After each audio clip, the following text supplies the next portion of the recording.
Bienvenida. Tenemos hoy unos extractos de una guía que la verdad parece bastante interesante.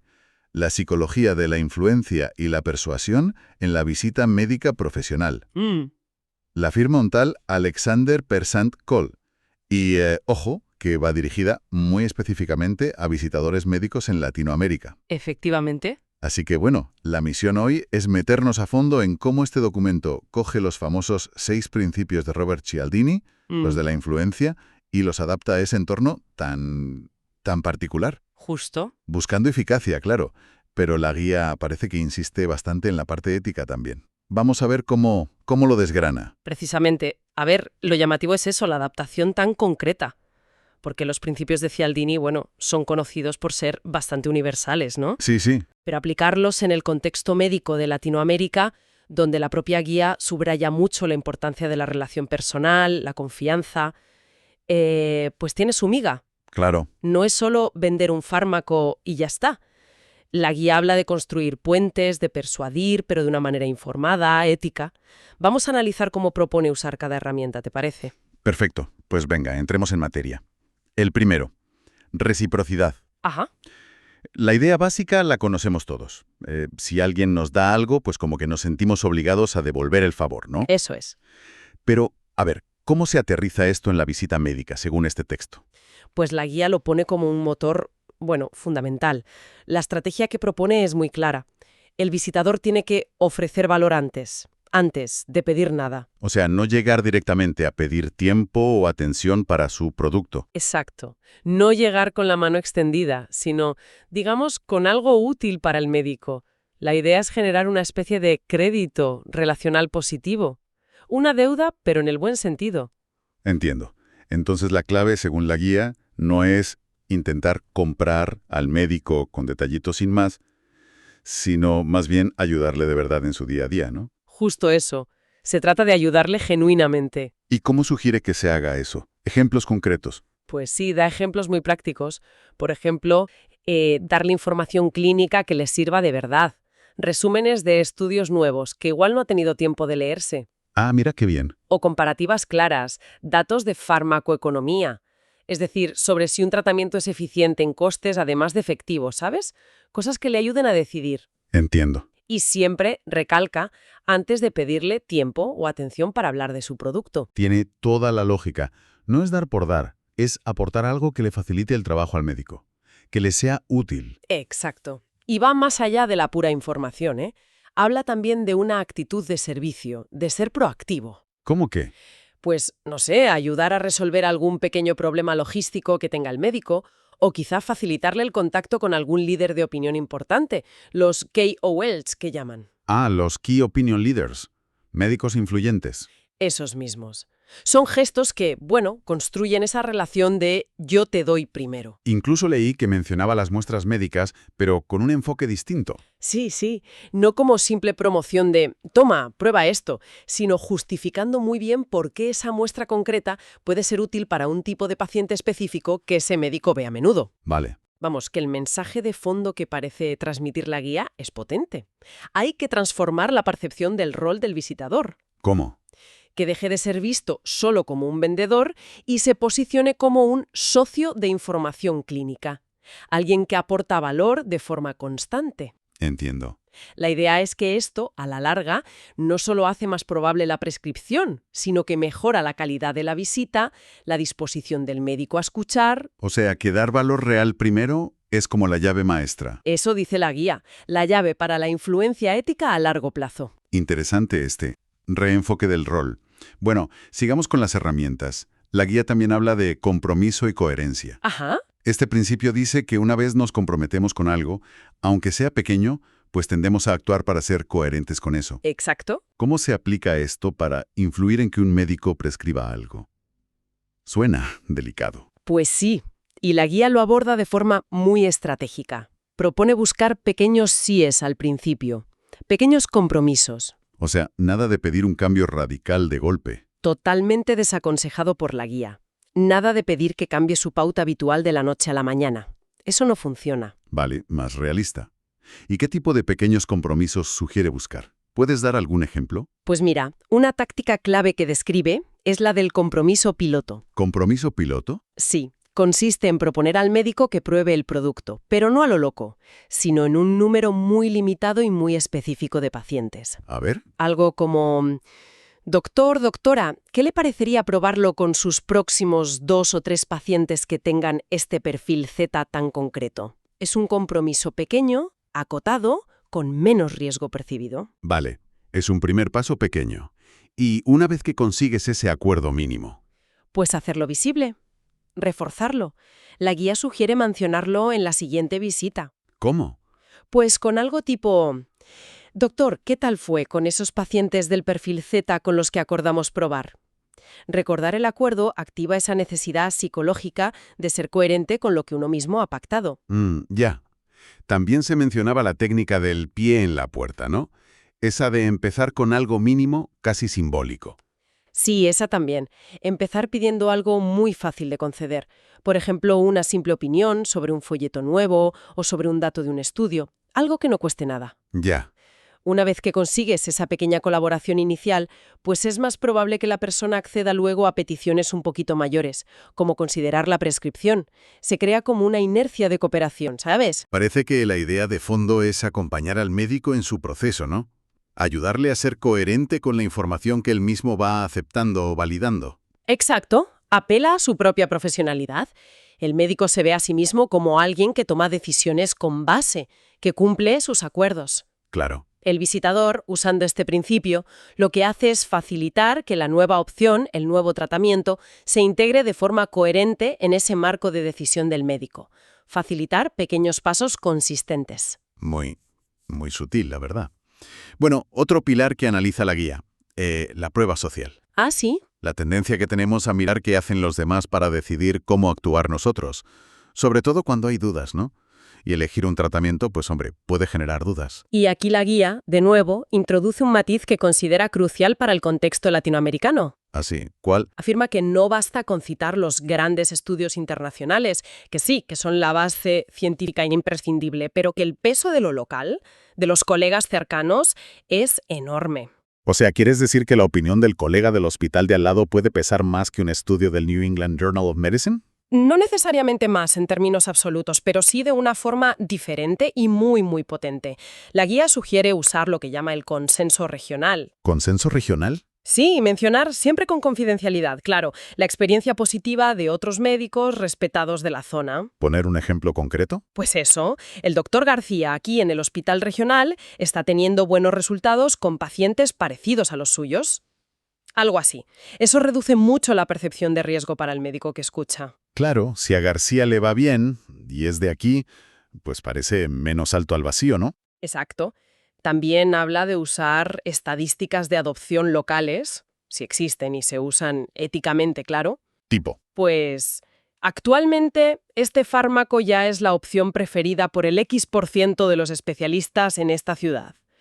Y menciona también la potencia de los testimonios peer-to-peer, ¿Eso qué es? colega a colega. Justo. Facilitar que un médico comparta su experiencia directamente con otro colega, quizás en una reunión científica local, un pequeño evento.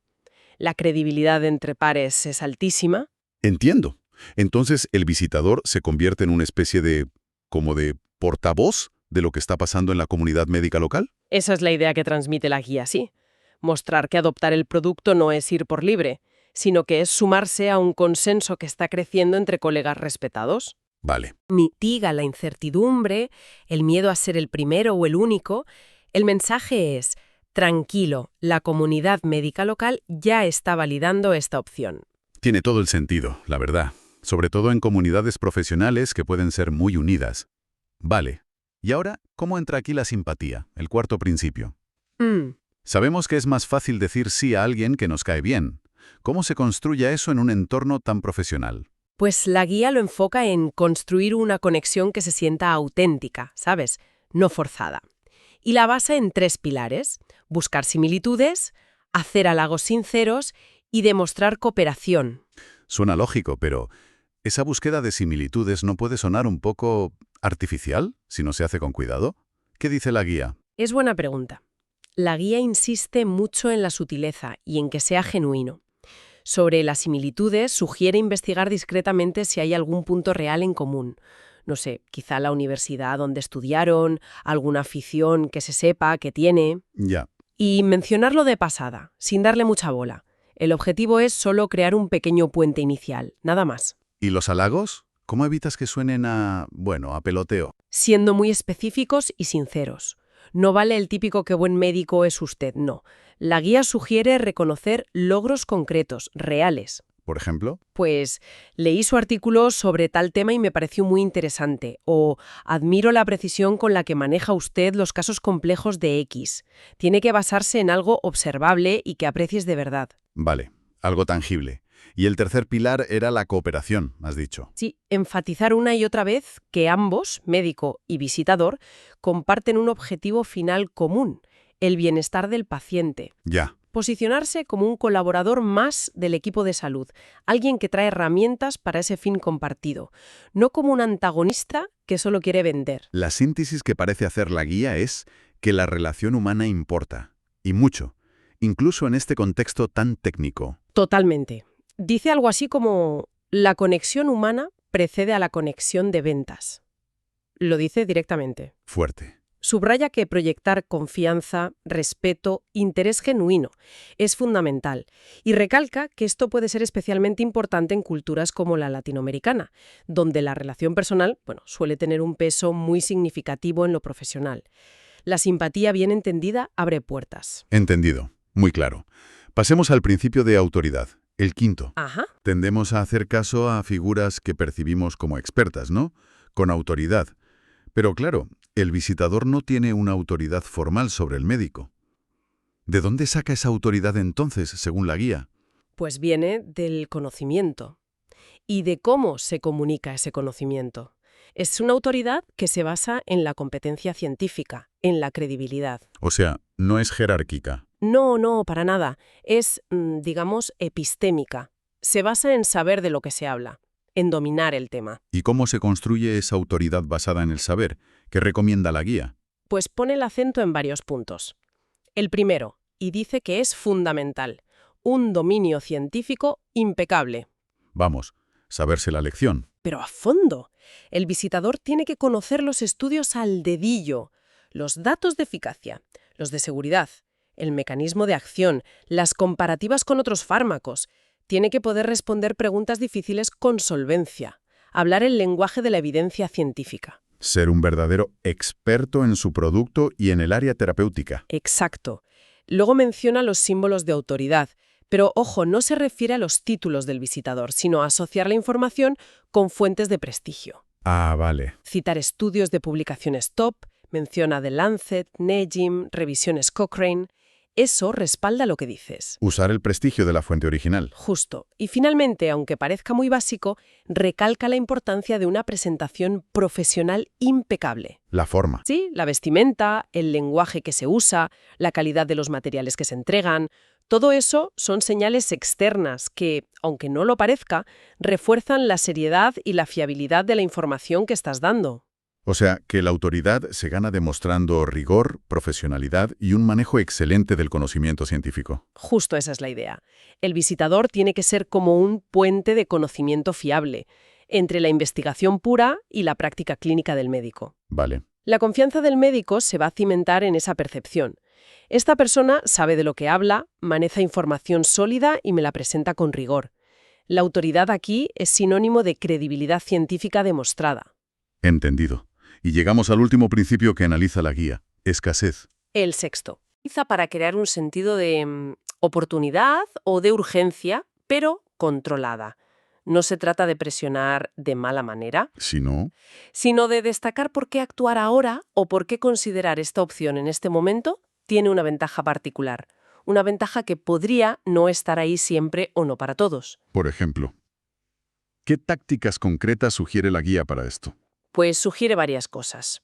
Una es, lógicamente, resaltar las ventajas únicas del producto, aquello que la competencia no tiene. Lo diferencial. Eso es, un mecanismo de acción distinto, una indicación que solo tenga ese fármaco, una formulación que mejore la adherencia del paciente, algo que lo haga destacar como una opción valiosa y que no sea fácil de sustituir.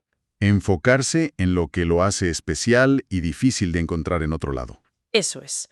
Otra táctica que menciona es presentar cierta información o cierto acceso como limitado. ¿Cómo? Pues, por ejemplo, compartir datos de un estudio muy reciente, diciendo algo como antes de que se difunda ampliamente, ¿sabes? O invitar a un webinar exclusivo con un experto internacional, pero diciendo que hay plazas limitadas. Crear un poco la sensación de exclusividad. Exacto. La idea es que el médico perciba que está obteniendo algo valioso y que no es masivo, que no está al alcance de cualquiera fácilmente. Y también leí que mencionaba programas o promociones con límite de tiempo o de cupo, ¿verdad? Que tienen una fecha límite o un número limitado de plazas, pues comunicarlo claramente puede incentivar una decisión un poco más ágil. Vale. Entonces, en definitiva, no se trata tanto de crear una escasez artificial del producto en sí, sino más bien de destacar la escasez de la oportunidad que va asociada a él. Exactamente. Es vender la oportunidad de ser pionero, de obtener una ventaja para su práctica clínica, de acceder a recursos exclusivos. Se busca motivar la acción, pero enfatizando el valor único o limitado en el tiempo de lo que se ofrece. El mensaje implícito es, esto es valioso y podría no estar siempre disponible de esta manera. Era bastante claro el enfoque para cada uno de los 6 principios, pero decías que la guía no se quedaba solo ahí, ¿no? Que también conectaba todo esto con optimizar el desempeño y, muy importante, con la ética. Sí, sí.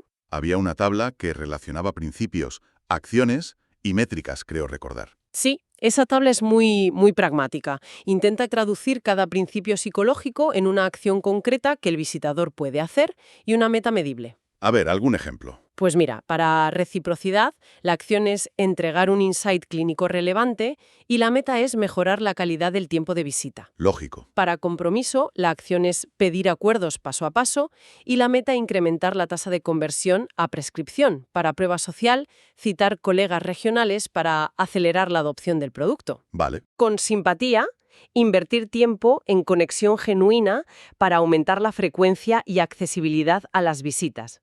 Con autoridad, interpretar datos con rigor clínico para consolidar la credibilidad científica. Ajá. Y con escasez, enfatizar ventajas diferenciales únicas para reducir el ciclo de venta. Intenta hacerlo todo muy operativo, muy práctico. Ya veo. Y en cuanto a la ética, que comentabas al principio que era un eje importante de esta guía, ¿qué aspectos subraya específicamente para ese contexto latinoamericano del que habla? Pues ponen mucho énfasis en 3 puntos clave para usar estas herramientas de influencia de forma ética. A ver. 1. El foco irrenunciable en el paciente. La persuasión, dice la guía, siempre debe buscar alinear el producto con la mejor opción terapéutica para las necesidades reales del paciente que tiene delante el médico. Nunca manipular la decisión si eso va en detrimento del paciente. Fundamental. 2. La transparencia radical. La información científica que se comparte tiene que ser completa, equilibrada y veraz. Y esto incluye de manera explícita comunicar también los datos relevantes de seguridad, los posibles efectos adversos, no solo vender la eficacia. La foto completa. Exacto. Y 3, la construcción de relaciones a largo plazo. La guía argumenta que estos principios son mucho más efectivos y sobre todo sostenibles cuando se usan para construir confianza duradera con el médico, apoyándose especialmente en la reciprocidad y la simpatía genuina, ¿sabes? Y no solo para conseguir la venta rápida y ya está. O sea que, aunque se usen técnicas de influencia que son potentes, la brújula ética tiene que apuntar siempre al paciente y a construir una relación sólida a largo plazo. Esa es la línea que marca a la guía de forma muy clara. Plantea que la influencia ética es la única que es sostenible y la única verdaderamente profesional en este ámbito médico. Entonces, si tuviéramos que resumir la propuesta global de este documento de Alexander Persant-Kohl, ¿qué diríamos que propone? Pues que presenta la visita médica no como una simple tarea comercial, ¿sabes? Sino como una disciplina que requiere bastante inteligencia psicológica aplicada. Propone que si el visitador entiende y aplica estos principios de Cialdini de forma estratégica, pero sobre todo ética, puede elevar su rol, puede ir más allá. Pasar de ser visto como un mero proveedor o vendedor a ser percibido como un consultor terapéutico o incluso un socio estratégico que aporta valor real al médico, que le ayuda en su toma de decisiones clínicas. Vale. Se trata de influir de manera más eficaz, sí, claro, pero sobre todo de forma más inteligente, más estratégica, basándose en entender la psicología humana y las necesidades reales del profesional médico. Y el fin último que persigue esta visión, según la guía, es doble, ¿no? Por un lado, mejorar el desempeño profesional del visitador. Eso es. Y por otro, que eso al final acabe teniendo un impacto positivo en la salud de los pacientes de esa comunidad. Exactamente. Ese es el objetivo final que plantea. Pues la verdad es que da que pensar. Hemos visto estos principios aplicados a un contexto súper específico, ¿no? La visita médica en Latinoamérica. Muy específico, sí. Pero claro, estos mecanismos de influencia, la reciprocidad, la coherencia, la prueba social, operan constantemente a nuestro alrededor, en el trabajo, en la publicidad que vemos, incluso en nuestras relaciones más personales. Totalmente. Están por todas partes. La pregunta es, ¿hasta qué punto somos conscientes de cuándo se activan? ¿Cuándo los usan con nosotros? O incluso cuándo los usamos nosotros mismos? ¿Y con qué intención lo hacemos? Es la reflexión final clave, yo creo. Ser conscientes de estos atajos mentales universales es fundamental. ¿Para qué? Pues no para manipular, ojo, Ujú. sino para interactuar de forma más lúcida, más consciente y más ética también. Como la propia guía sugiere en su parte final sobre ética, la línea entre la persuasión legítima, la influencia ética y la manipulación pura y dura a veces puede ser muy fina. Ya.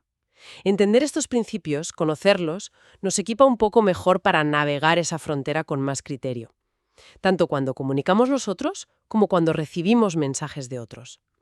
Es una buena cuestión para seguir dándole vueltas, ¿no? Ujú. Hasta nuestra próxima exploración.